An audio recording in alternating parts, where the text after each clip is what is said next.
The confirmation email glowed on my phone screen at 3:47 a.m., and my entire world stopped spinning. Thank you for canceling your reservation at the Mauna Lani Resort. No refund will be issued for cancellations made less than 48 hours before check-in. I read it 3 times. 4 times. My hands trembled so badly the phone nearly slipped from my grip. We were supposed to leave for Hawaii in 6 hours. The kids had been packed for days. Brielle had made a countdown calendar. Cameron had practiced swimming in the bathtub every night this week, pretending he was already in the ocean. Derek slept beside me, his breathing deep and undisturbed, the same man who had kissed me goodnight and whispered, "Can't wait for tomorrow, baby. This trip is going to change everything." He was right about that last part. I slid out of bed, my bare feet silent on the hardwood floor. The house felt different in these pre-dawn hours, colder, like it already knew what I was about to discover. I grabbed Derek's laptop from his home office, my heart hammering so loud I was sure it would wake him. His password had always been our anniversary, 0612. When it worked, I almost wished it hadn't. The first thing I saw was an email chain with someone named Rochelle. The subject line read, "Can't wait to see you in Cabo." Cabo. Not Hawaii. Cabo. My stomach dropped so fast I thought I might be sick right there on his expensive Persian rug. I clicked the thread with shaking fingers. Leaving at 10 a.m. tomorrow. Finally get you all to myself for a whole week.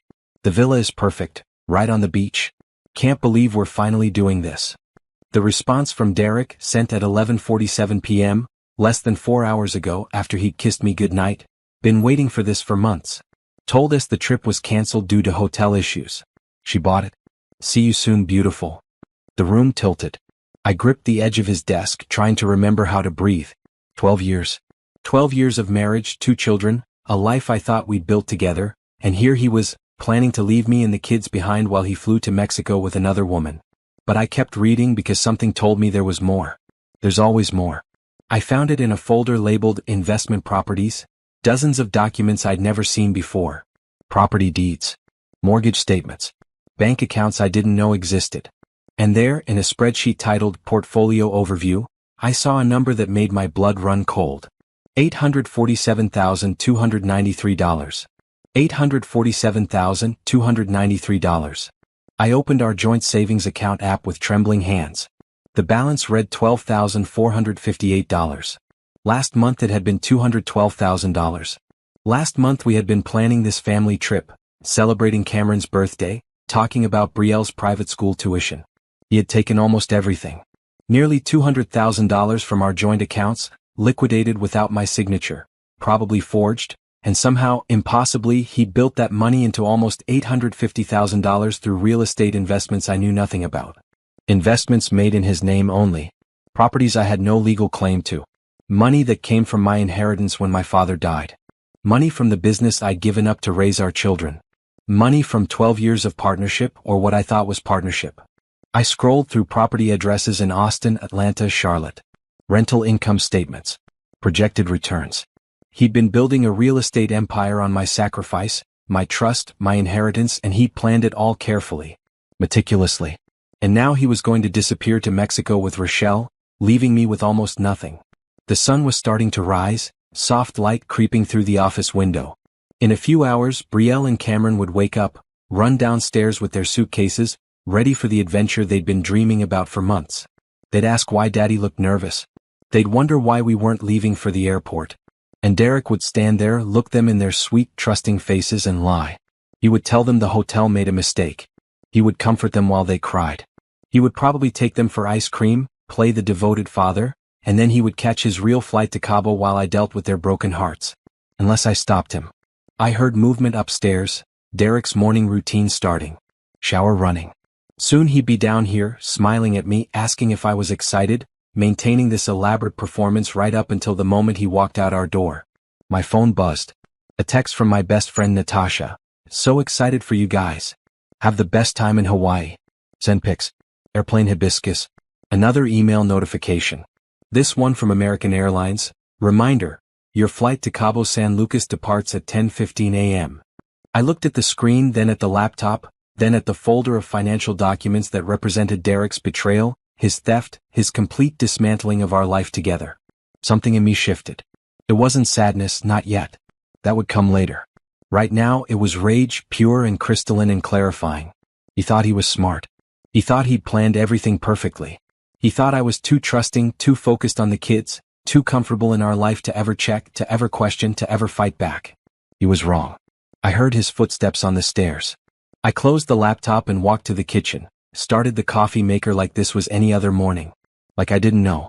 Like the next few hours weren't about to change everything. Derek walked in, already dressed in travel clothes, smiling that smile I'd loved for 12 years. Morning beautiful. Big day. You excited? I looked at him, really looked at him, and saw a stranger. So excited, I said, my voice steady despite the screaming in my chest. Can't wait to see what today brings. He kissed my forehead, grabbed his coffee, completely unaware that I knew everything. Completely unaware that I was about to burn his entire plan to the ground. I waited until 8:30 a.m. Derek had been checking his watch every few minutes, probably calculating when he needed to leave for his real flight to Cabo. The kids were still asleep. I'd snuck into their rooms an hour earlier and whispered that we'd let them sleep in, that there was a surprise coming. At least that part wasn't a lie. Derek, can you come here for a second? I kept my voice light, casual. I need help with something in your office. He followed me, coffee in hand, probably thinking about Rochelle and Mexican beaches and how he'd almost gotten away with it all. I closed the office door behind us and locked it. Simone, what? I opened his laptop, pulled up the emails, watched his face drain of color. I know about Cabo, I said quietly. I know about Rochelle. I know about the $200,000 you stole from our joint accounts. I know about every single property you bought with my father's inheritance money. I know about all of it, Derek. He stood frozen for 3 full seconds before his expression shifted. I watched it happen in real time, shock melting into calculation, then into something uglier. Defensiveness mixed with contempt. Simone, listen. No. My voice came out stronger than I expected. You're done talking. For 12 years I've listened to you. I've trusted you. I've sacrificed my career, my dreams, my own ambitions because you said we were building something together. You said we were partners. We are partners. Partners don't steal. Partners don't lie. Partners don't plan secret vacations with other women while their children pack suitcases for a trip that was never real. His jaw clenched. You're being dramatic. It's not what it looks like. Then what is it? I stepped closer, my hands shaking but my voice steady. Explain to me how emails that say, "Can't wait to see you in Cabo," and "told us the trip was canceled," mean something different than what they clearly say. He ran his hand through his hair and I saw panic flash across his face. Rochelle is a business partner. We're looking at investment properties in Mexico. That's all. Stop lying to me. The words exploded out before I could stop them. I've seen everything, Derek. The properties in Austin, Atlanta, Charlotte. The $847,000 portfolio you built with money you stole from our family. Money from my father's death. Money I trusted you with. That money was earning nothing in our savings account. I was trying to build wealth for our family. By putting everything in your name only? By forging my signature on withdrawal forms? By planning to leave the country with another woman while I explained to our children why their father abandoned them? Something shifted in his expression. The defensiveness hardened into cold anger. You want to know the truth, Simone? Fine. I'm tired. Tired of this life, this house, this routine. Tired of coming home to someone who gave up her edge years ago. You used to be ambitious, driven. Now you're just comfortable. The words landed like physical blows, but I refused to let him see me break. So you decided to punish me for being the mother you wanted me to be? For raising your children while you built a secret empire? I built that empire myself. With my knowledge, my risks, my decisions. You would have been too scared to invest that aggressively.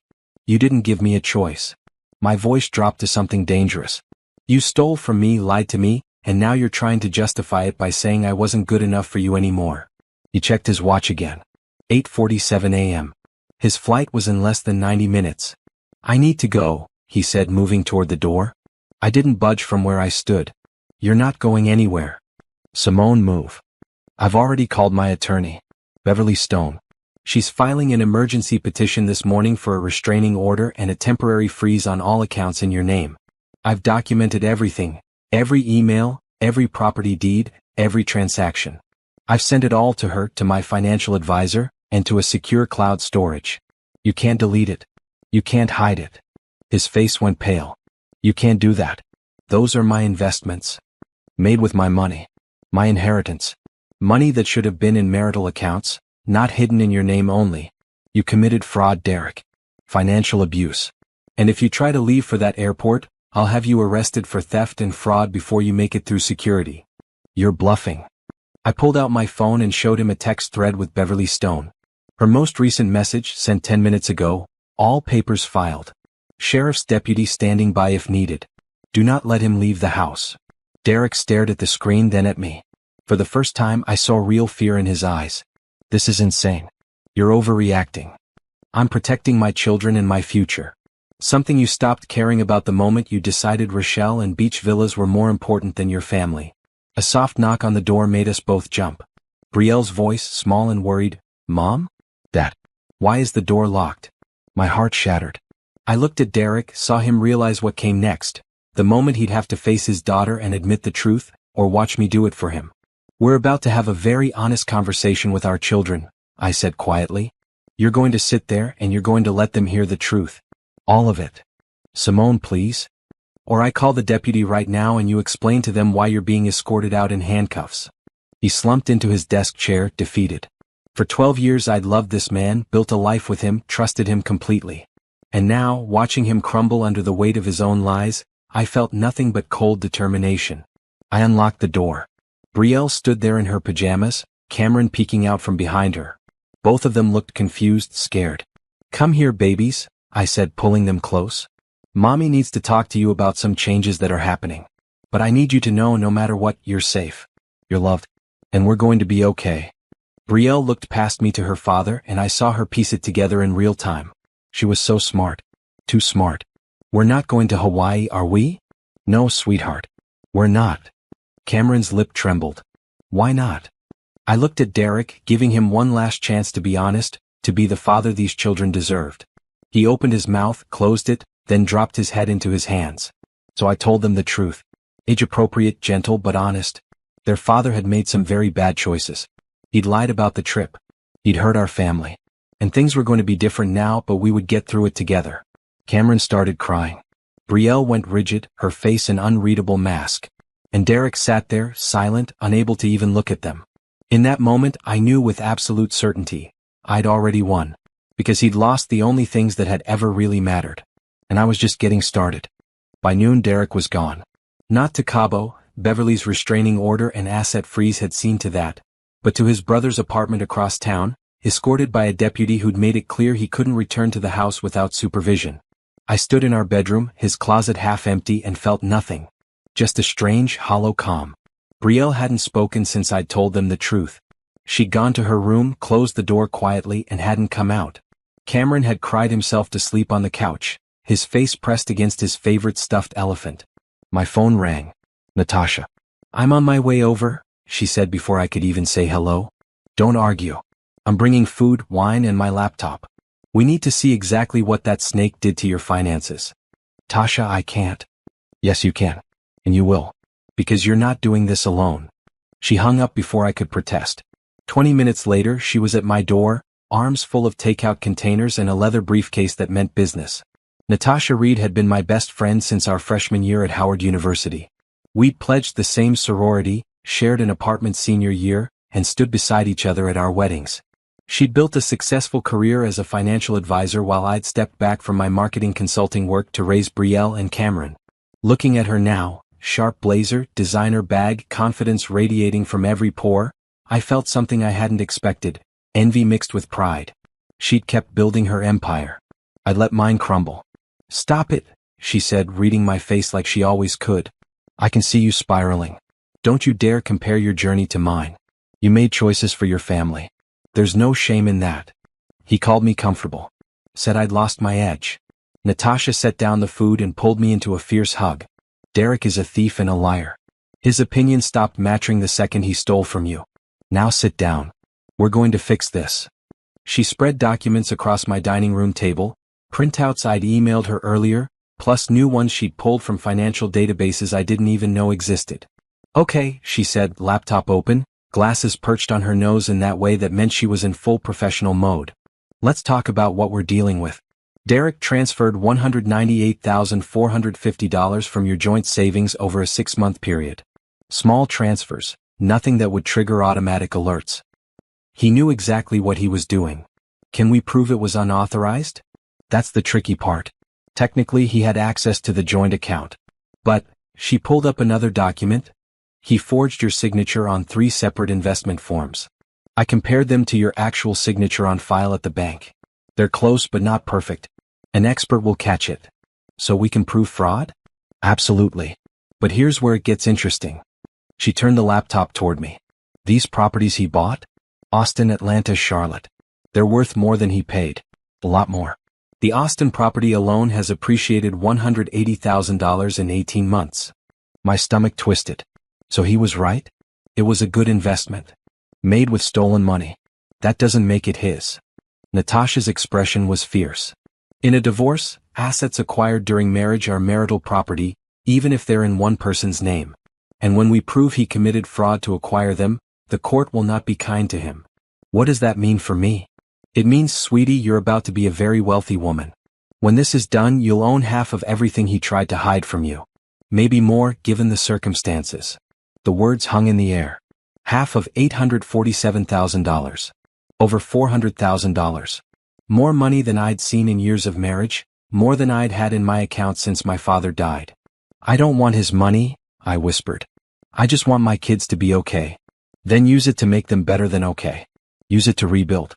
Use it to show them what strength looks like. Natasha reached across and squeezed my hand. But first, we need to make sure Derek can't hide anything else. We spent the next 3 hours going through everything. Bank statements, credit card records, property tax documents. Natasha had a gift for finding patterns, inconsistencies, hidden trails. She found a 4th property I hadn't known about, a condo in Miami purchased just 2 months ago. $425,000. Rented out for $4,500 a month. This is it, Natasha said, excitement creeping into her voice. This is the one that sinks him.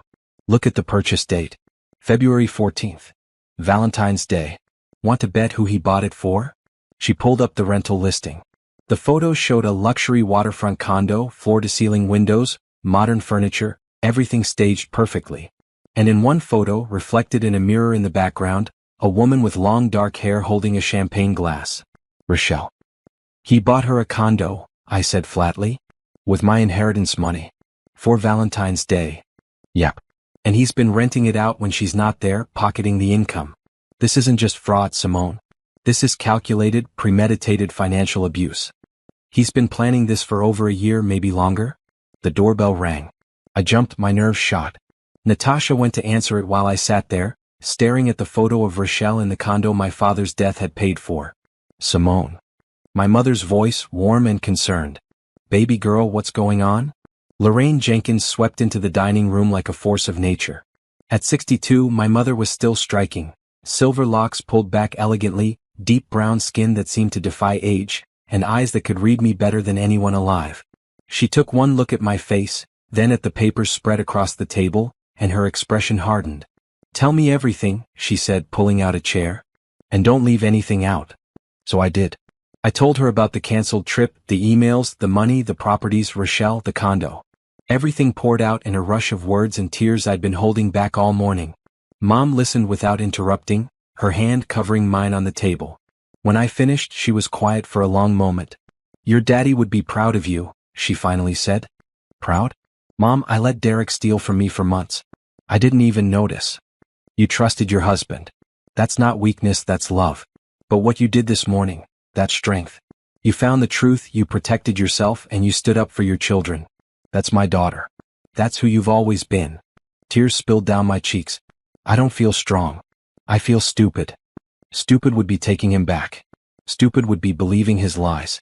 You did neither. She stood up, walked to where I sat, and pulled me into her arms the way she'd done since I was Brielle's age. You're going to get through this. We all are. Those babies upstairs need to see their mother fight. They need to learn that when someone hurts you, you don't crumble. You rise. I don't know how to rise from this. Mom pulled back and looked at me with that fierce love that had carried me through every hard moment of my life. One day at a time, baby. One decision at a time. And you've already made the hardest decisions. Everything from here is just following through. Natasha appeared with plates of food. Lorraine's right. And I'm going to help you follow through. We're meeting with Beverly tomorrow morning. She's got a strategy that's going to make Derek wish he'd never heard the name Simone Carter. What kind of strategy? A slow smile spread across Natasha's face.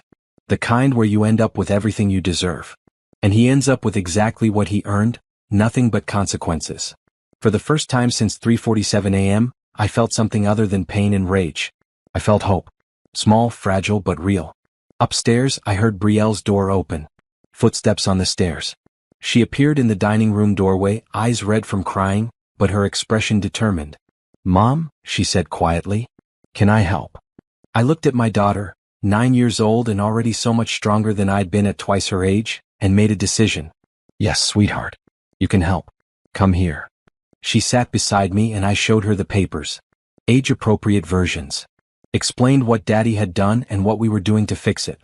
I didn't hide from the truth. I didn't pretend things were fine. I showed her what it looked like to fight back.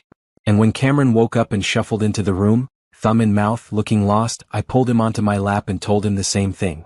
Things are going to be different now. It's going to be hard sometimes. You might feel sad or angry or confused. But we're going to be okay. Because we have each other, and we have Grandma, and we have Aunt Tasha, and we are stronger than we think. Cameron hugged me tight. Brielle leaned against my shoulder. Mom and Natasha stood behind us, hands on our shoulders. We were a circle of women and children, broken but undefeated.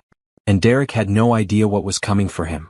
Beverly Stone's office was downtown, on the 23rd floor of a gleaming high-rise. Through the windows I could see the entire city spread out below us, a view that made me feel both powerful and terrifyingly small. Beverly herself was sharp as a blade. Mid-40s, black woman in a navy suit that probably cost more than my monthly grocery budget, and an expression that said she'd seen every trick and won every battle. "Mrs. Carter," she said, shaking my hand with a grip that was firm without being aggressive. "I've reviewed everything you and Ms. Reed sent over. We have an excellent case. What happens now?" She gestured for me to sit, then spread a series of documents across her polished desk. Natasha sat beside me, her presence steadying.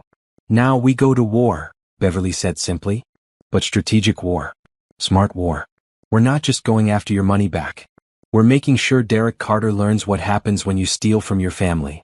Over the next hour, she laid out her strategy. First, we'd file for divorce immediately, citing irreconcilable differences and financial malfeasance.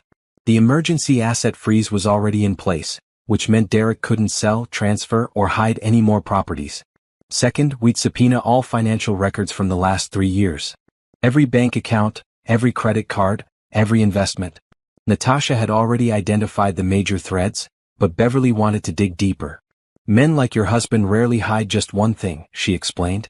"If he was careful enough to build an $847,000 portfolio in secret, he was careful enough to leave other trails.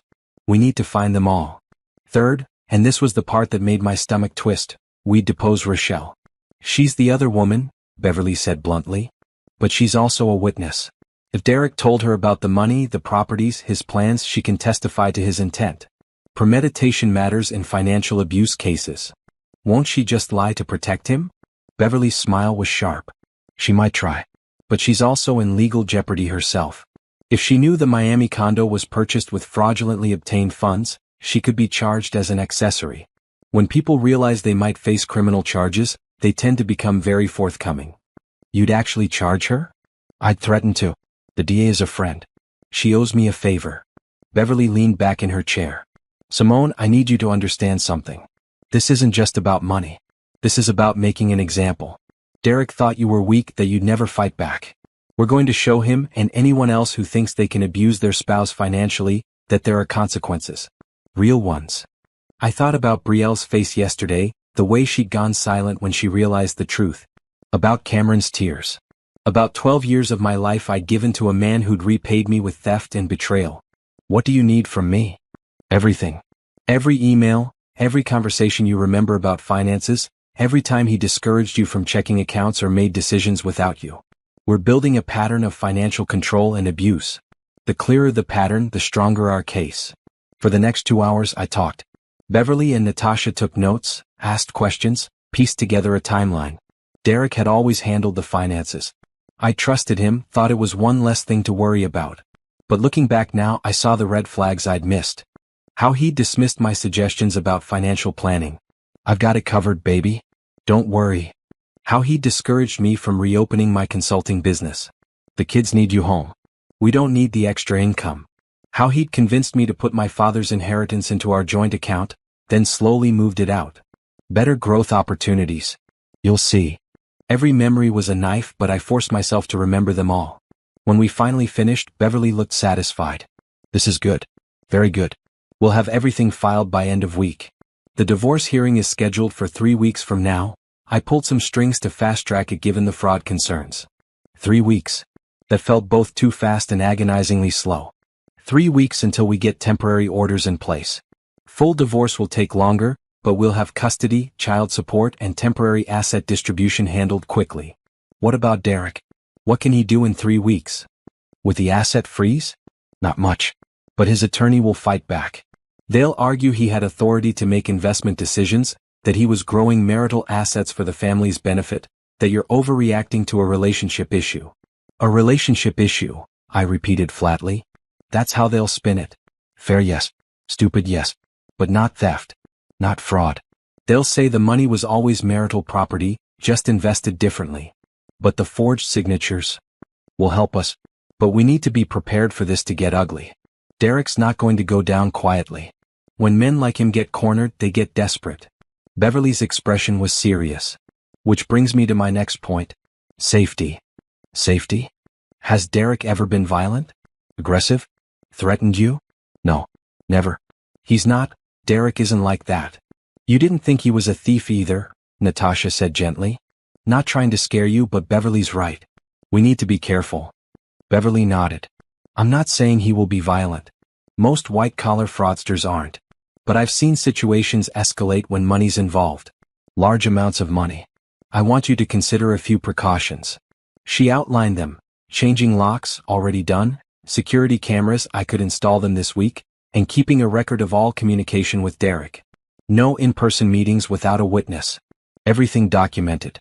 And if he threatens you in any way, and I mean any way, even financial threats, you call me immediately. We can upgrade the restraining order. I nodded, my head spinning. This morning I'd been a suburban mom planning her next grocery run.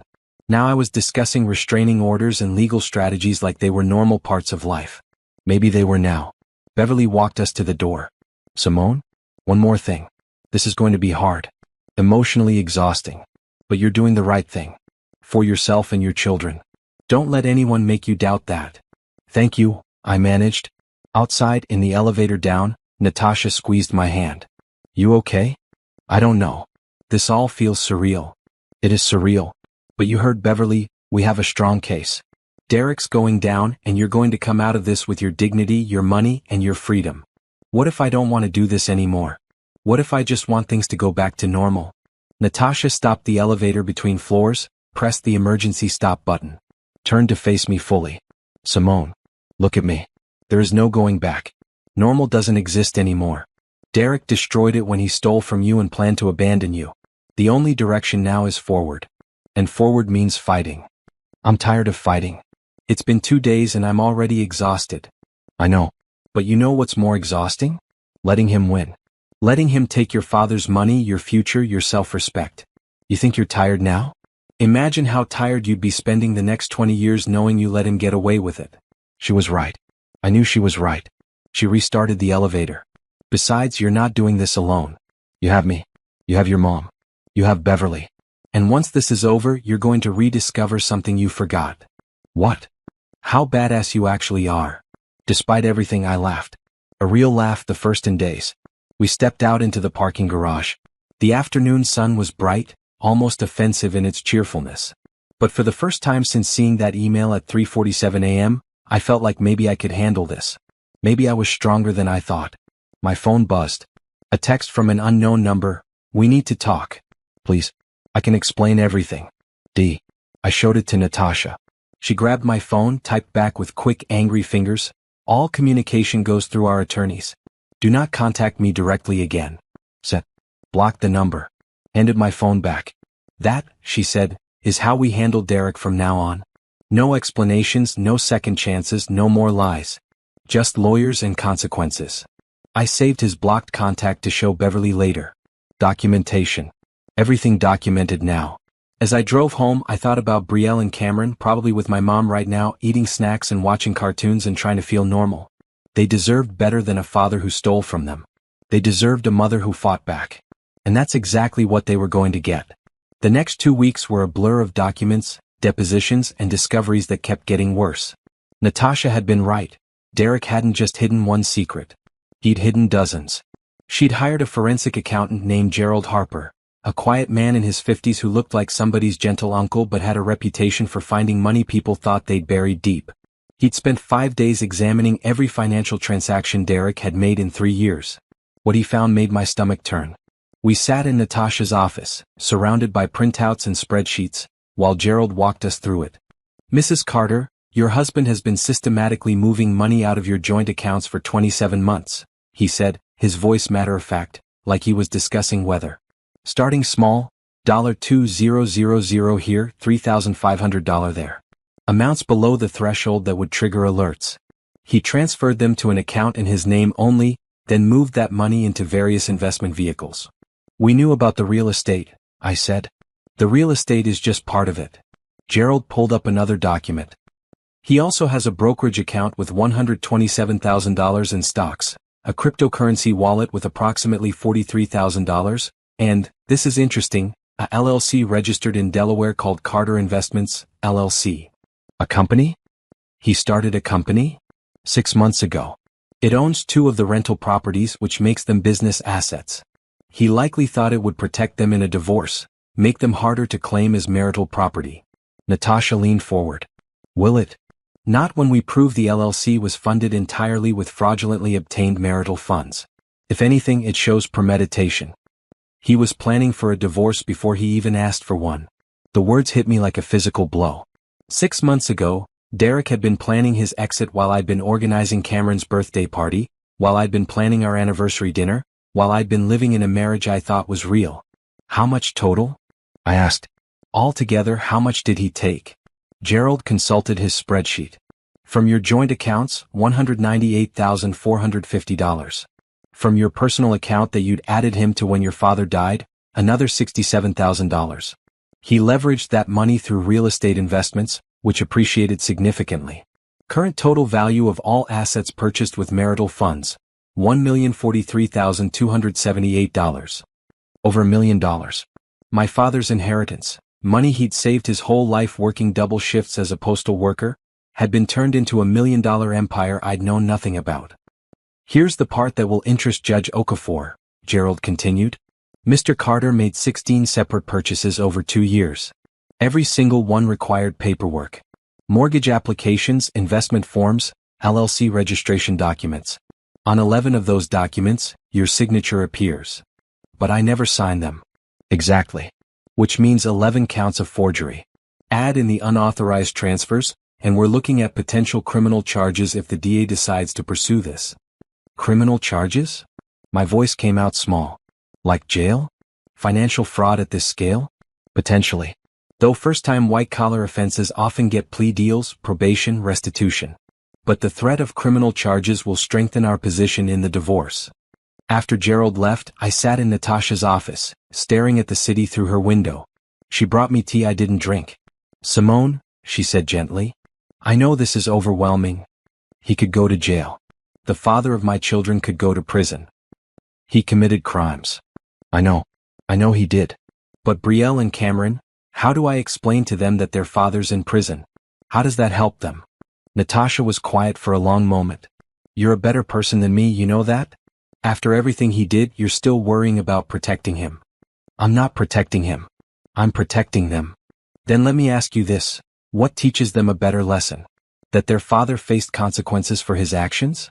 Or that he got away with it because you were too kind to fight back?" I didn't have an answer. That night, I lay awake thinking about it. About Derek in a courtroom facing charges. About explaining to my kids why their father wasn't around. About the choice between justice and mercy, and whether they could coexist. Around 2 a.m. my phone rang. Unknown number. I almost didn't answer, but something made me pick up. "Simone."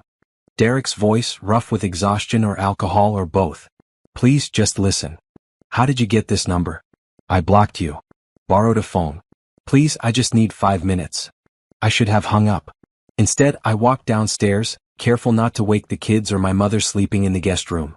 You have 3 minutes, I said coldly. And I'm recording this. I don't care. Record it. I need you to understand. I never meant for it to go this far. You stole $265,000 from me, Derek. Built $1 million portfolio in secret. Bought a condo for your mistress. How far did you mean for it to go? I wasn't trying to hurt you. I was trying to build something for us. Stop lying. The words burst out before I could stop them.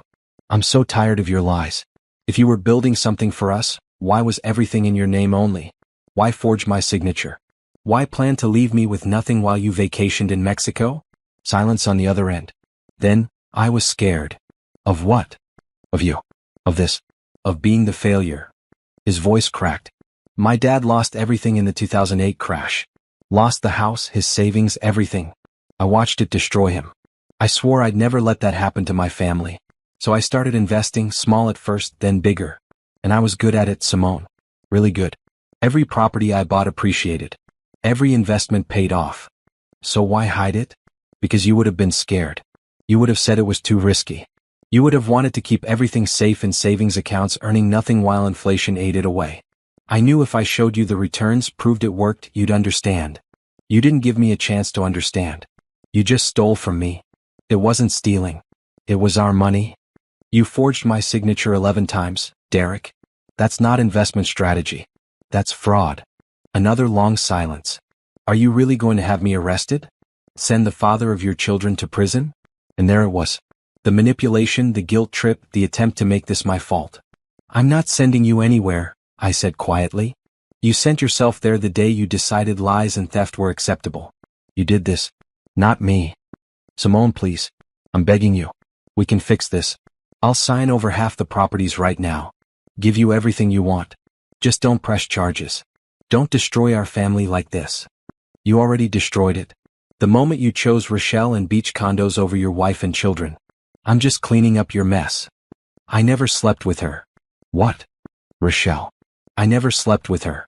She's my real estate agent. We were going to Cabo to look at investment properties, not what you thought. I swear on my children's lives, I never cheated on you. I wanted to laugh. Or cry. Or throw my phone across the room. Derek, I don't care if you slept with her or not. You still lied. You still stole. You still built a secret life funded by my father's death while I raised your children and trusted you. Whether you put your dick in her doesn't change any of that. So what, you're just going to take everything? Ruin my life? Leave me with nothing? I'm taking half of what you built with my money. That's not ruining your life. That's justice. And the criminal charges? I thought about Brielle's question last night. Mom, is Daddy going to jail? The fear in her voice. The way Cameron had cried himself to sleep again. I thought about my father working until his hands ached, saving every penny so his family would be secure. How he died never knowing his son-in-law would steal that security away. I thought about 12 years of my life, given freely to a marriage I'd believed in. That's up to the DA, I said finally. Not me. If you committed crimes, you face the consequences. I'm not protecting you anymore. Simone. I hung up, blocked the new number, sat in my dark kitchen shaking. Mom appeared in the doorway wrapped in her robe. Baby girl? You okay? He called. Said he never cheated. Said he was just trying to protect us. She sat beside me, pulled me close. Do you believe him? I don't know. Maybe. But it doesn't matter, does it? The cheating was never the worst part. The worst part was the lying. The stealing. The complete betrayal of everything I thought we were. Then you know what you have to do. Fight. Fight, she confirmed. Not for revenge. Not even for the money. Fight because your children are watching, and they need to see their mother refuse to accept abuse. They need to learn that love without respect isn't love at all. I leaned against her shoulder, this woman who'd raised me to be strong, and felt some of that strength flowing back into me. I'm scared, Mama. I know, baby. But you're doing it anyway. That's what bravery is. The morning of the temporary orders hearing, I threw up twice before I could keep down my coffee. Brielle watched me from the bathroom doorway, her expression too old for 9 years. You're nervous. Yeah, baby. I am. Are we going to be okay? I knelt down to her level, took her hands. Yes, we're going to be okay. Today's just about making sure we have everything we need while the lawyers figure out the rest. Boring grown-up stuff. Will we lose the house? My heart cracked. No, sweetheart. We're not losing the house. This is our home.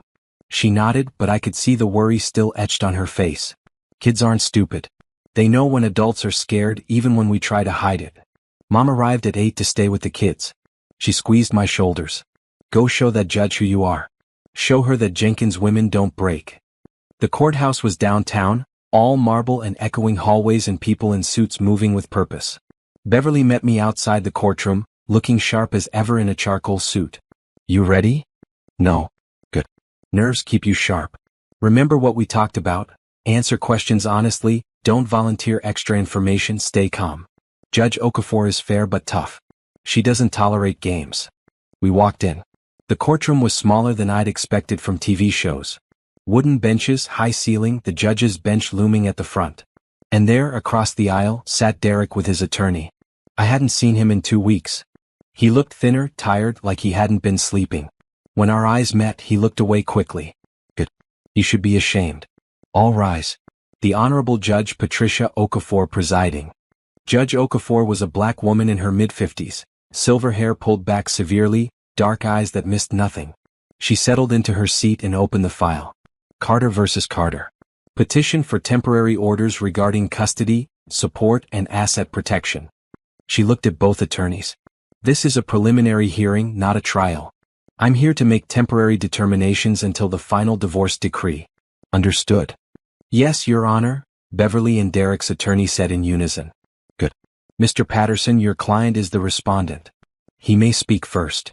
Derek's attorney stood, a white man in his 60s, expensive suit, practiced smile. Your Honor, this case has been grossly mischaracterized. My client, Mr. Carter, is a devoted father and husband who made sound financial investments on behalf of his family.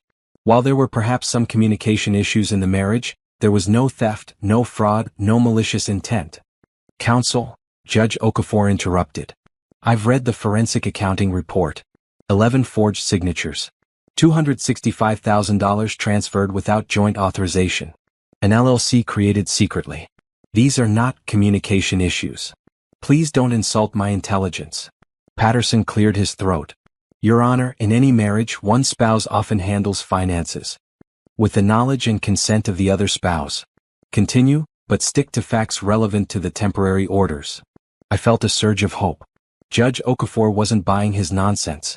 Patterson argued for joint custody, for Derek to retain his property since he'd built them through his financial expertise, for minimal child support. His arguments felt hollow in the face of the evidence, but he made them confidently. Then it was Beverly's turn. Your Honor, this is a straightforward case of financial abuse and fraud. Mr. Carter systematically stole from marital accounts, forged his wife's signature repeatedly, hid assets, and planned to abandon his family. Mrs. Carter seeks temporary full custody, child support calculated on Mr. Carter's actual income including rental properties, exclusive use of the marital home, and a freeze on all assets until full discovery is complete. What about visitation? The judge asked. Supervised visitation until we're confident Mr. Carter isn't a flight risk. He was preparing to leave the country when Mrs. Carter discovered the fraud. We believe he may attempt to liquidate and disappear if given the chance. Patterson stood. Your Honor, that's absurd speculation. Is it? Judge Okafor looked at Derek.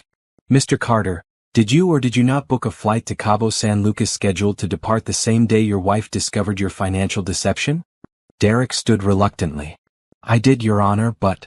Did you inform your wife you were leaving the country? No, but it was a business trip. A business trip you never mentioned to your wife. A business trip booked to depart the same morning you told your children you were all going to Hawaii together. She flipped through documents. A business trip to examine a property you'd already purchased 2 months earlier. Curious definition of business trip, Mr. Carter. Derek sat down, his face red. Judge Okafor looked at both attorneys. Here's what's going to happen. Temporary full custody to Mrs. Carter. Supervised visitation for Mr. Carter, 2 afternoons per week, at a neutral location. Child support calculated based on Mr. Carter's full income including rental properties. I'm estimating $8,000 monthly. We'll refine that number when we have complete financials. Patterson started to object. She held up a hand. I'm not finished. Mrs. Carter maintains exclusive use of the marital home. Mr. Carter is ordered to continue paying the mortgage. All assets remain frozen pending full divorce proceedings. And Mr. Carter, I'm ordering you to surrender your passport. Your Honor, that's unnecessary. 11 forged signatures, Mr. Carter. Over $1 million in hidden assets. A planned international trip your wife knew nothing about. I'd say it's very necessary. You'll get your passport back when this is resolved, assuming you're not facing criminal charges by then. My hands were shaking. Beverly squeezed my arm gently. Anything else? The judge asked. Beverly stood. One more matter, Your Honor. We've identified a property in Miami, a condo purchased with marital funds and allegedly gifted to a Ms. Rochelle Hampton. We'd like that property specifically designated as a marital asset. The Miami condo was a business investment, Patterson started. Then why is Ms. Hampton listed as the primary resident? Why has she been living there rent-free for 2 months? Beverly pulled out documents. We have utility bills, mail delivery confirmations, social media posts showing her living there. This was a gift to his mistress, purchased with his wife's inheritance money. Judge Okafor's expression darkened. Mr. Carter, did you purchase a $425,000 condo for someone who is not your wife using marital funds? Derek looked like he wanted to disappear. It's complicated. It's really not. Yes or no? The property is an investment that a woman who is not your wife lives in. For free. I'm ordering a full accounting of that property, and if the evidence supports Ms. Stone's claim, that asset will be factored into the marital estate with appropriate penalties for dissipation of assets. She signed several documents, then looked at both of us. Let me be clear. This court does not look kindly on financial abuse. Marriage is a partnership, and assets acquired during marriage belong to both spouses. When one spouse systematically steals from and deceives the other, there are consequences. Severe consequences. She looked directly at Derek. You have 3 weeks until the next hearing. I suggest you use that time to think carefully about full disclosure and fair settlement. Because if you make me dig for more hidden assets, Mr. Carter, I promise you will not like what happens next. Court is adjourned. We stood as she left. I felt dizzy, like I might float away. Beverly turned to me, a rare smile on her face. That went about as well as we could have hoped. Judge Okafor is on our side. Across the aisle, Derek was having a heated whispered conversation with Patterson. He looked over at me once and I saw something in his face I'd never seen before, real fear. Good. Outside the courtroom, Beverly walked me through what happened next. More discovery. Depositions. Rochelle would be called to testify about the Miami condo. Financial experts would evaluate the full portfolio. And in 3 weeks, we'd be back for the next hearing. How are you feeling? She asked. Honestly? Terrified and relieved and angry all at once. That's normal. You just won a major battle. The judge clearly sees Derek for what he is. But the war isn't over yet. What about the criminal charges? Will they actually prosecute? I spoke with the DA's office this morning. They're reviewing the evidence. 11 forged signatures is hard to ignore. But prosecution takes time. They'll wait to see how the civil case resolves first. I nodded, trying to process it all. Natasha was waiting in the hallway, having watched from the gallery. She pulled me into a fierce hug. You did it? You really did it? Judge Okafor did it. No. You did it by being brave enough to fight. By finding the evidence. By not letting him gaslight you into thinking you were overreacting. We walked out of the courthouse into bright afternoon sun. 3 weeks ago, I'd been planning a family vacation. Now I was winning court battles and reclaiming my life. The journey wasn't over. But for the first time, I felt like maybe I could actually do this. My phone rang. Mom. How'd it go? We won. Temporary custody, child support, everything. I heard her tell the kids, heard their excited voices in the background. Cameron shouting, we get to stay home. Brielle's quieter but relieved. Okay. That's good. Come home, baby girl, Mom said. Your children want to celebrate with their mama. Home. The word had never sounded sweeter. The week after the hearing, something shifted in me. Maybe it was winning in court. Maybe it was seeing Derek's fear. Maybe it was just exhaustion giving way to clarity. But I woke up one morning and realized something important. I was tired of being the victim in my own story. For 3 weeks, I'd been reacting. To Derek's betrayal, to financial chaos, to legal battles. Defending, protecting, surviving. But I hadn't been living. And neither had my kids. Brielle had dark circles under her eyes from worry. Cameron had started having nightmares. They needed to see their mother do more than just fight their father in court. They needed to see me build something new. I called Natasha. Remember when you said I'd forgotten how badass I was? Yeah. I want to remember. Help me remember. She arrived that afternoon with her laptop, a bottle of wine, and a determined expression. Okay. Let's talk about what's next for Simone Carter. We sat at my dining room table, the same table where I'd discovered Derek's betrayal, and started planning my future. Before the kids, you were a marketing consultant, Natasha said. You were good at it. Really good. What would it take to start that up again? I don't know. It's been 12 years. The industry has changed. Digital marketing, social media, all these platforms that didn't exist when I left. So you learn. You're smart. You've always been smart. She pulled up a website. Look, 6-week intensive course in digital marketing. Starts next month. Online so you can do it from home while the kids are in school. I looked at the screen. Strategic Digital Marketing Certification. $3,500. I can't afford that right now. Yes, you can. You're about to get $8,000 a month in child support, remember? And you've still got some savings. Invest in yourself, Simone. It's not an expense. It's a down payment on your future. She was right. I'd been so focused on fighting Derek, I'd forgotten about building something for myself. What if I'm not good at it anymore? What if I've lost whatever edge I had? Then you find it again. But honestly, I don't think you lost anything. You just put it aside for a while. Raising kids is hard work. You were using all those same skills: organization, problem solving, managing multiple priorities. You just weren't getting paid for it. Over the next hour we mapped out a plan. Take the course. Build a portfolio with some pro bono work for local nonprofits. Network online. Start small, maybe freelance projects. Eventually build it into a full consultancy again. You could even specialize, Natasha suggested. Work with women-owned businesses. Women going through transitions. You've got a story now, Simone. A powerful one. Use it. I thought about that. Marketing consultant for women rebuilding their lives. Women fighting back from financial abuse. Women reclaiming their power. Yeah, I could do that. The kids came home from school to find me surrounded by course catalogs and business plans. Brielle looked confused. Mom? What's all this? I'm starting a business, I said.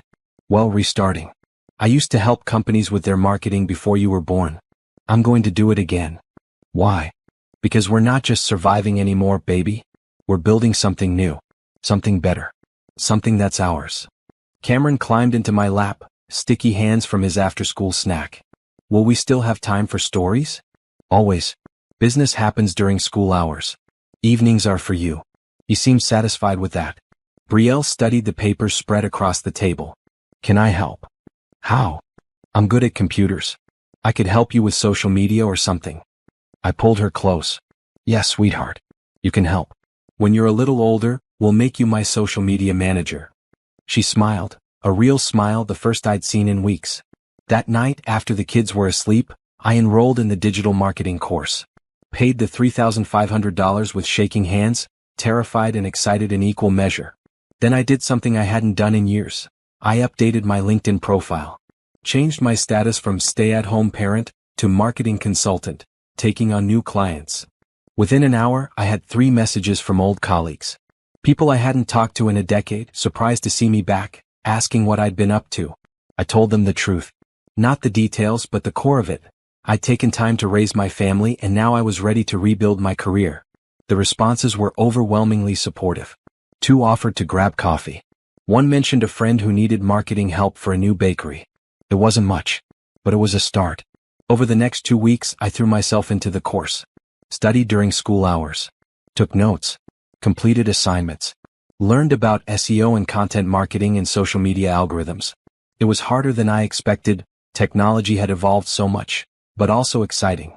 I'd forgotten how much I loved this work. Meanwhile, the legal battle continued.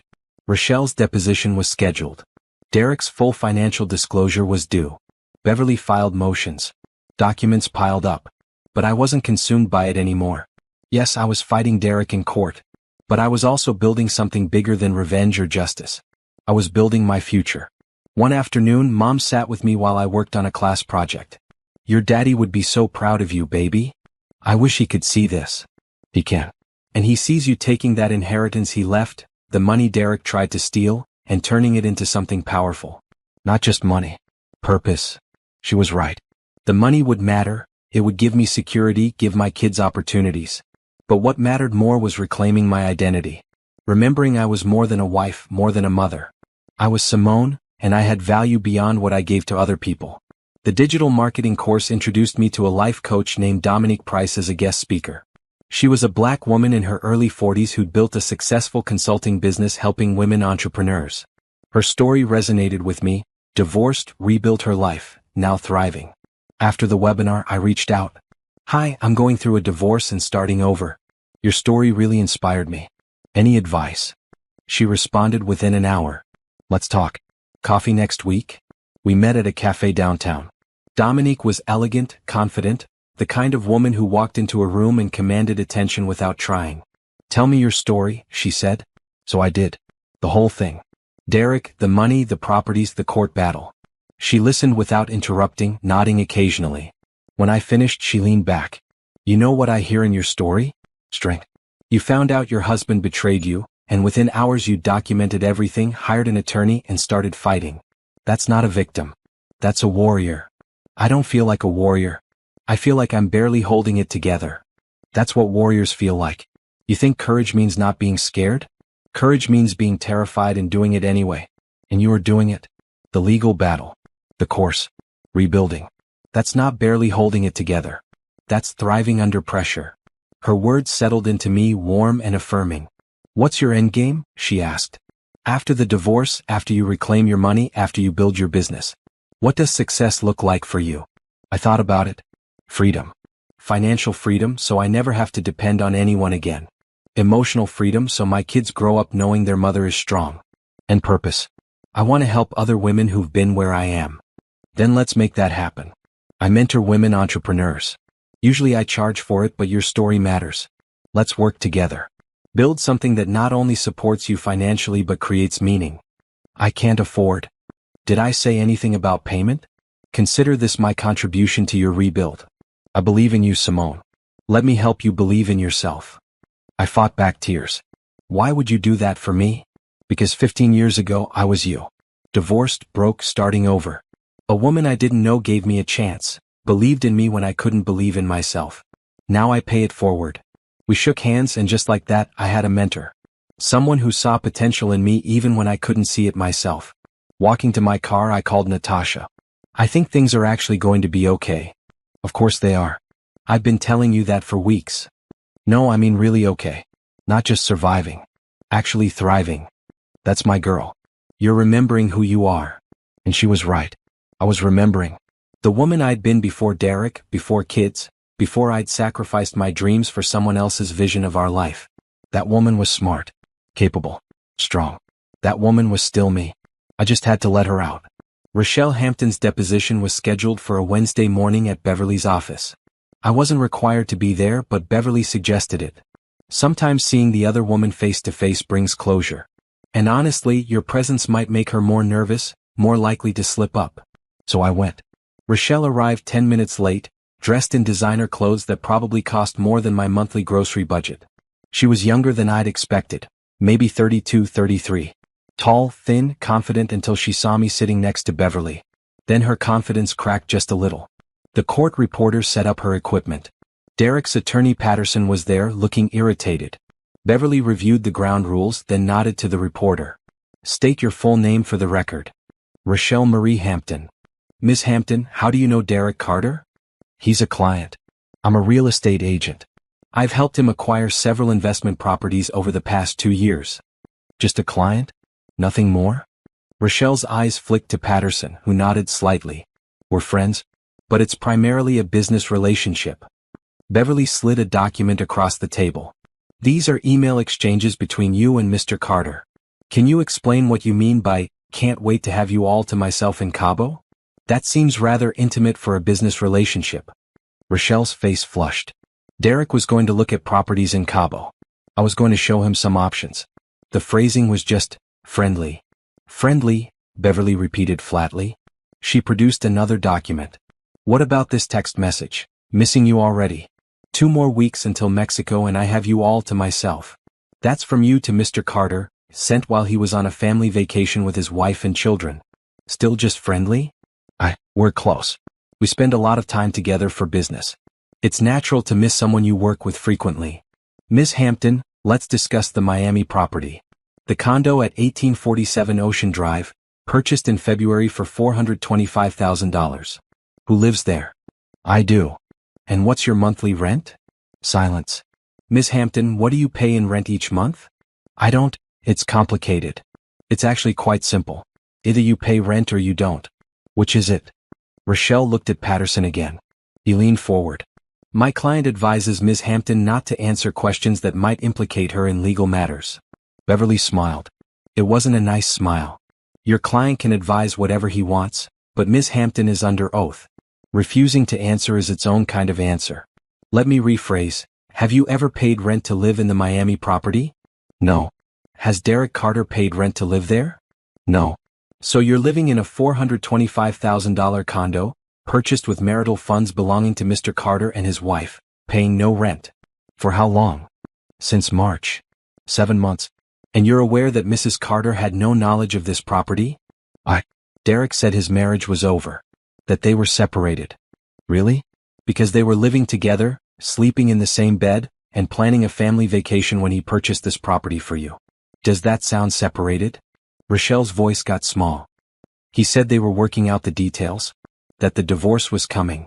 Did he tell you he was funding this condo with money he stole from his wife? Money from her deceased father's inheritance. I didn't know where the money came from. That wasn't my business. But you knew he was married. You knew his wife wasn't aware of the property. And you accepted it anyway. I didn't accept it. It's an investment property. I'm just staying there temporarily. Beverly pulled out another document. This is the deed. Derek Carter, sole owner. But this, she produced a second document, is a quitclaim deed found in Mr. Carter's files, not yet executed, transferring the property to your name. Were you aware he intended to gift you this property? Rochelle looked genuinely shocked. No. I had no idea. So he bought you a $425,000 condo, let you live there rent-free and planned to transfer full ownership to you, and you thought this was all just business? I didn't know about the transfer. But you knew about the rest. You knew you were living in a property his wife didn't know about, funded by money his wife didn't know he'd taken, while maintaining a relationship his wife didn't know existed. It wasn't like that. What was it like, Miss Hampton? Beverly's voice was sharp now. Explain to Mrs. Carter, who's sitting right there, what it was like. Explain how you justified taking her husband's time, attention, and $425,000 of her inheritance money for a beach condo. Rochelle looked at me for the first time. Really looked at me. I held her gaze, calm and steady, letting her see exactly what she'd helped destroy. She looked away first. I'm sorry, she whispered. I didn't. I thought he was telling the truth about being separated. I wouldn't have. I'm not that kind of person. What kind of person is that? I asked. My first words of the deposition. Everyone turned to look at me. Beverly put a warning hand on my arm, but I continued. I'm genuinely asking. What kind of person accepts a $425,000 condo from a married man? What kind of person plans romantic trips with someone who has a wife and 2 children at home? What kind of person are you trying to say you're not? I thought he was leaving you, Rochelle said, tears in her eyes now. He made it sound like the marriage was dead. Like you were just roommates at that point. We were sleeping in the same bed. Raising our children together. Planning vacations. Does that sound dead to you? I didn't know. You didn't want to know. There's a difference. I leaned forward. Did you know he told our 9-year-old daughter we were going to Hawaii for her birthday? That she made a countdown calendar and practiced swimming because she was so excited? Did he mention that while you two were planning Cabo? Rochelle's face crumpled. I'm sorry. I'm so sorry. Sorry doesn't give me back 12 years of trust. Sorry doesn't explain to my son why his father lied to him. Sorry is just a word that makes you feel better about the choices you made. Beverly squeezed my arm gently. Enough, she was saying. Let's stay professional. She turned back to Rochelle. Ms. Hampton, are you willing to testify that Derek Carter told you he was separated from his wife when you began your relationship? Yes. And are you willing to testify that he never mentioned taking money from joint accounts to fund the Miami property? Yes. And finally, are you willing to vacate the Miami property by the end of the month so it can be properly valued and included in the marital estate? Rochelle looked at Patterson. He shrugged. She doesn't really have a choice. She's living there without paying rent or having legal ownership. The property belongs to Mr. Carter, which means it's part of the divorce proceedings. Fine, Rochelle said quietly. I'll move out. Thank you. That's all for now. The deposition wrapped up. Rochelle left quickly, not looking at me. Patterson gathered his papers with angry efficiency. Beverly waited until they were gone, then turned to me. That was risky, asking your own questions. But effective. You got her to admit more than I would have. Because she's not the villain, I said, surprising myself. Derek is. She's just someone who believed his lies. You're more generous than most women would be. I'm not being generous. I'm being realistic. Derek lied to me for years. Why wouldn't he lie to her too?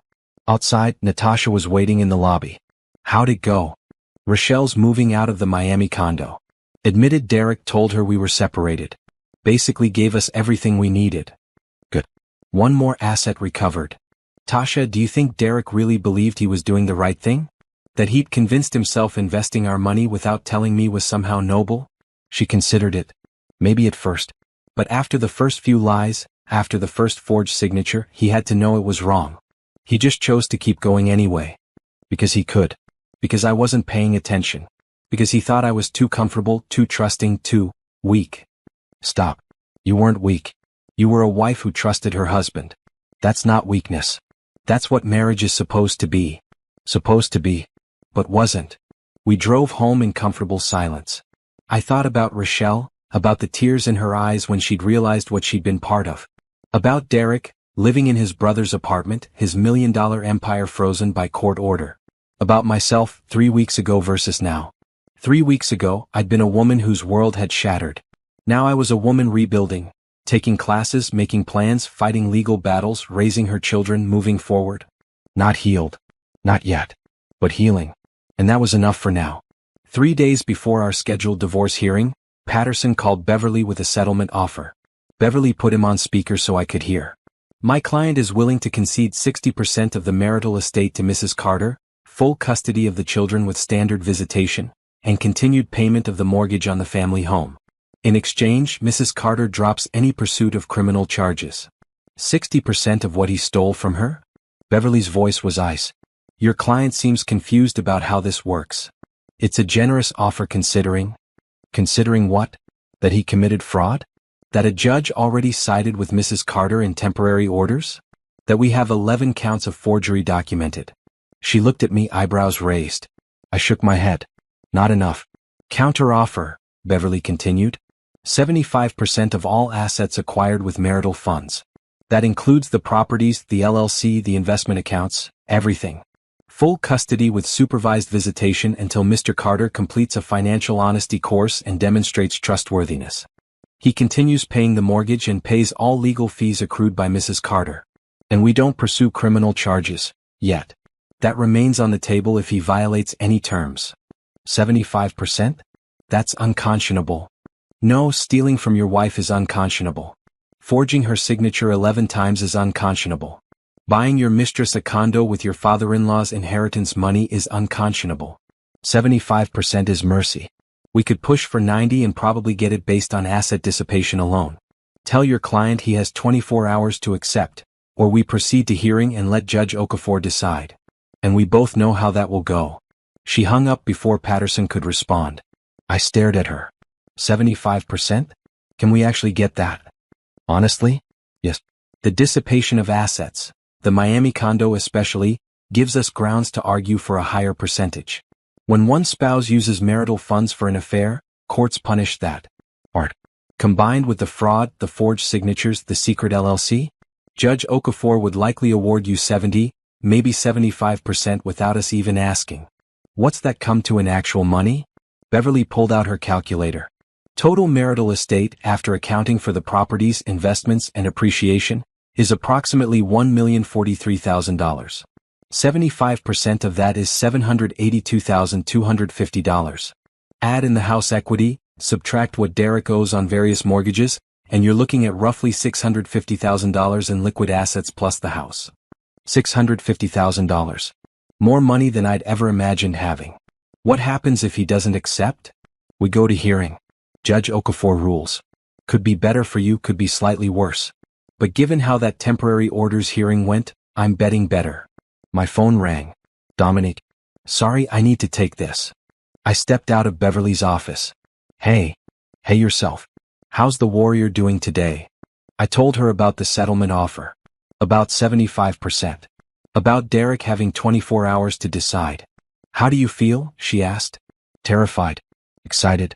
Guilty, which is stupid because he's the one who stole from me, but still.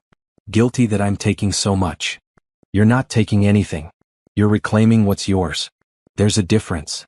75% though, is less than he deserves to lose. Simone, listen to me. This isn't about punishment. This is about justice. He stole from you, lied to you, planned to leave you with nothing.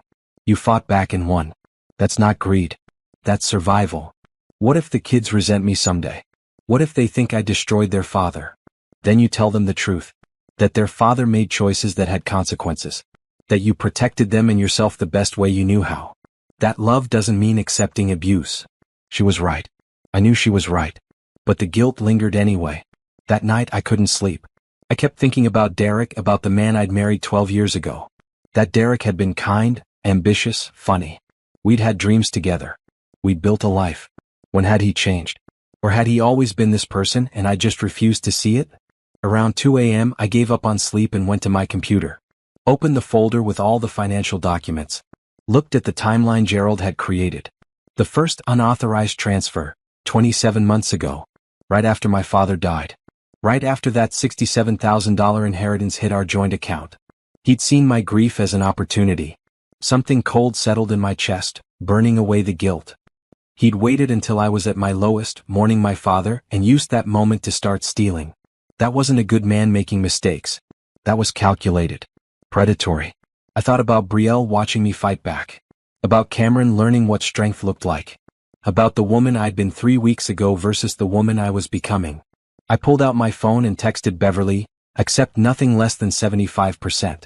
If he doesn't agree, we go to hearing and push for more. Her response came immediately, that's my girl. Get some sleep. Tomorrow's a big day. The next morning, Derek called Beverly. He'd accept the 75%. Beverly called me with the news, triumph in her voice. He folded. His attorney advised him that going to hearing would probably result in a worse outcome. He'll sign the settlement agreement tomorrow. You won, Simone. You actually won. I sat down on my kitchen floor and cried. Not sad tears. Not angry tears. Relief. Pure, overwhelming relief. It was over. The fighting, the fear, the uncertainty. Over. Brielle found me there. Mom? Why are you crying? I pulled her down beside me. Happy tears, baby. Your dad agreed to the divorce settlement. Everything's going to be okay now. Does that mean he's not coming back? No, sweetheart. He's not coming back. But you'll still see him if you want to. Just not here. This is our home now. She leaned against my shoulder. I'm mad at him. I know. But I miss him too. Is that okay? Of course it's okay. You can be mad at someone and miss them at the same time. Love is complicated like that. Do you still love him? I thought about it. Really thought about it. I love the man I thought he was. But that man doesn't exist. Maybe he never did. So no, I don't think I love who he actually is. But I loved who we were together once. And that's okay to miss even when you're glad it's over. She nodded against my shoulder. 9 years old and already learning lessons about love and loss I'd hoped she'd never need. Cameron wandered in, rubbing his eyes. Why's everybody on the floor? Because sometimes good news makes you want to sit down, I said, pulling him into the hug. And I have good news. We get to stay in our house. Everything's going to be stable now. No more scary surprises. Can we get a dog? I laughed, surprised into joy. Maybe. Let's get through the next few weeks first, okay? Okay. But I'm making a list of dog names just in case. They ran off to start their list, fighting already about whether Biscuit was better than Thunder. Mom appeared in the kitchen doorway, tears streaming down her face. You did it, baby girl. You really did it. We did it. You, me, Natasha, Beverly. I couldn't have done this alone. But you're the one who found the courage to fight. Nobody could have done that for you. She was right. Whatever happened next, whatever challenges came, I'd proven to myself that I was strong enough to face them. The settlement papers were signed 2 days later. Derek and I sat in a conference room at Beverly's office, not looking at each other, while our attorneys reviewed each section. The marital residence remains with Mrs. Carter, Beverly read. Mr. Carter will transfer his half of the equity as part of the settlement and will continue paying the mortgage for 18 months to facilitate her transition to sole ownership. Investment properties will be divided as follows. Mrs. Carter receives the Austin property, the Charlotte property, and full ownership of Carter Investments LLC. Mr. Carter retains the Atlanta property and the Miami condo, with the understanding that the Miami condo's value is significantly reduced in his share due to its dissipation of marital assets. Liquid assets, including investment accounts and the cryptocurrency wallet, will be divided 75/25% in Mrs. Carter's favor. Child custody is awarded primarily to Mrs. Carter. Mr. Carter will have supervised visitation bi-weekly until completion of a financial responsibility course and a parenting course, at which point visitation may be reassessed. Child support is set at $6,800 monthly, to be paid by the 15th of each month. On and on it went. Every piece of our marriage divided, valued, assigned. When it came time to sign, Derek's hand shook. He looked at me once and I saw something I hadn't expected, genuine regret. "I'm sorry," he whispered. "For what it's worth, I really am sorry."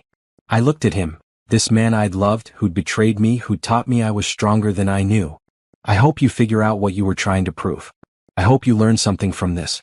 But mostly, Derek, I hope you stay away from us and let us heal." He signed. I signed. And just like that, after 12 years of marriage, we were done. Outside, Natasha was waiting with flowers and champagne. "To new beginnings," she said, popping the cork. "To new beginnings," I repeated.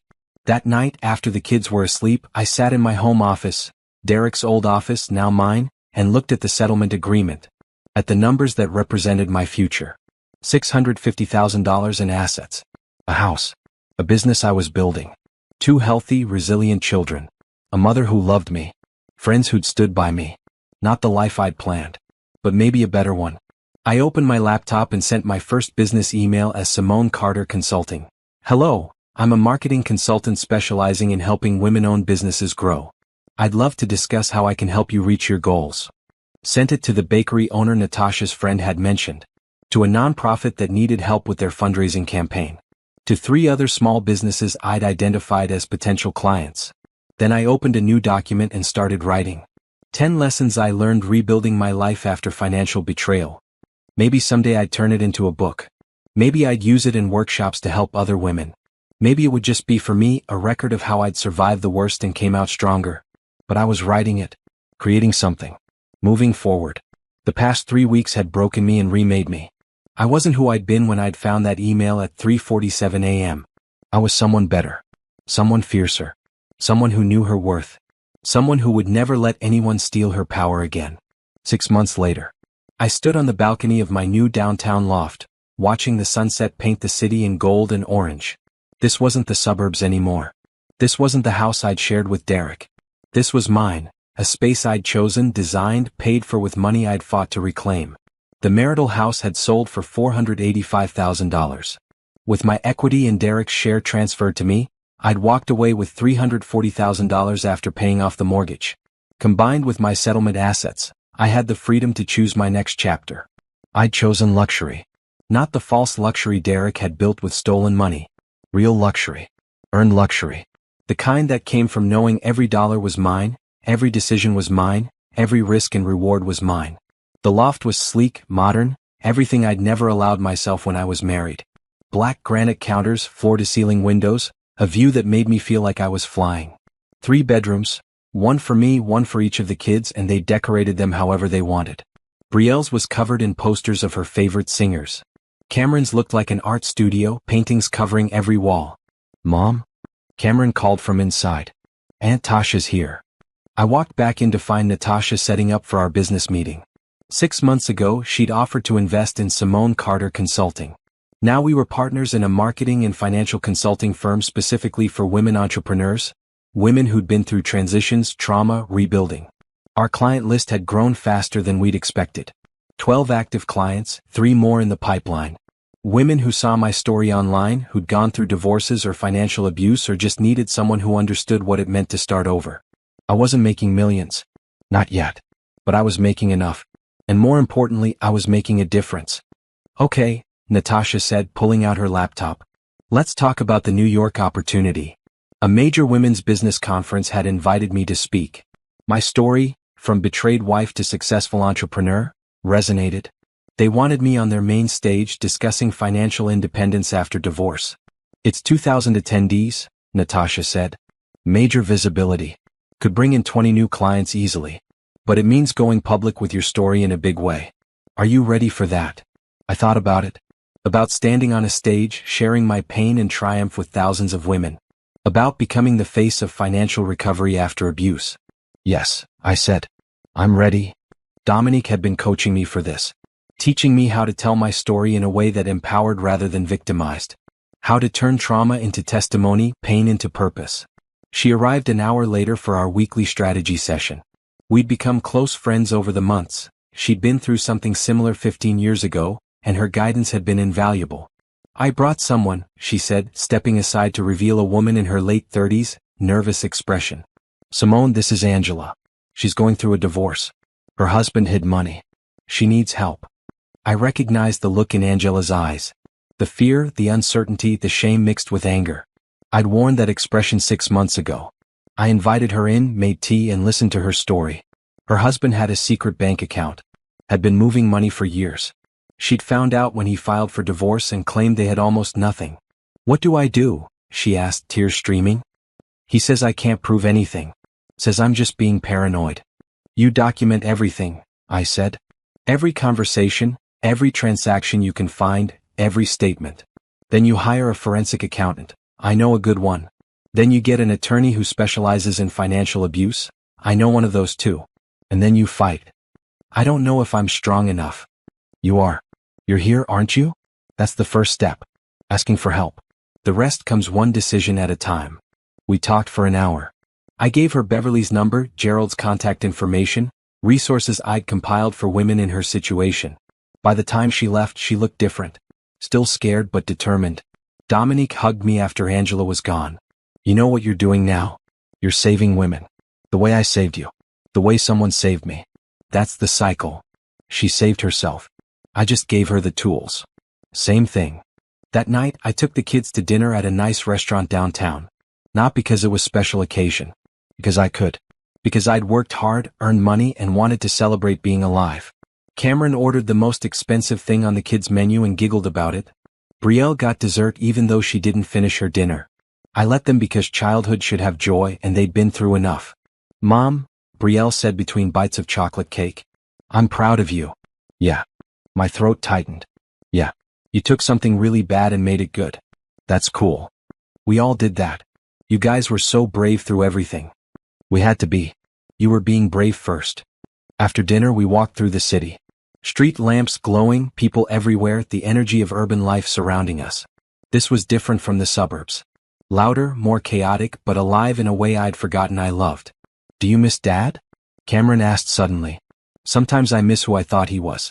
But mostly I'm grateful for what he taught me, that I'm stronger than I knew. I miss him, Cameron admitted. But I like our life now better. Is that bad? No, sweetheart. That's honest. You can miss someone and still be glad things changed. Derek's supervised visitation had eventually graduated to unsupervised. He saw the kids every other weekend now, took them to movies and parks and tried to be the father he hadn't been before. Whether he'd learned anything I didn't know. But he was trying, and for the kids' sake I was glad. He'd kept the Atlanta property and the Miami condo. Last I heard through mutual acquaintances, Rochelle had moved out and he was selling it. Using the money to rebuild, presumably. Learning to live within his means. Maybe even learning to be honest. I hope so for his sake. But I didn't think about him much anymore. Back at the loft, I tucked the kids into their beds. Read Cameron a story about a dragon who learned to fly. Talked with Brielle about her upcoming middle school applications. She wanted to try for a prestigious arts program. You can do anything you set your mind to, I told her. You've already proven that. So have you, Mom? After they were asleep, I poured myself a glass of wine and sat on my balcony. The city stretched out before me, millions of lights, millions of stories. Mine was just one of them. But it was mine and I'd fought for it and I'd won. My phone buzzed. An email notification. The New York conference confirming my speaking slot. March 15th, main stage, 45-minute keynote. From betrayal to business. Building financial independence after divorce. I'd be terrified. But I'd do it anyway. Because that's what warriors did. The luxury I'd built wasn't just about the loft or the view or the financial freedom, though those mattered. It was about choice. About waking up every morning and deciding who I wanted to be, what I wanted to build, how I wanted to live. Derek had tried to take that from me. Had stolen my money, my trust, my sense of self. He'd thought I was comfortable, soft, easy to deceive. He'd been so wrong. I'd been strong all along. I'd just forgotten. But I remembered now. And I would never forget again.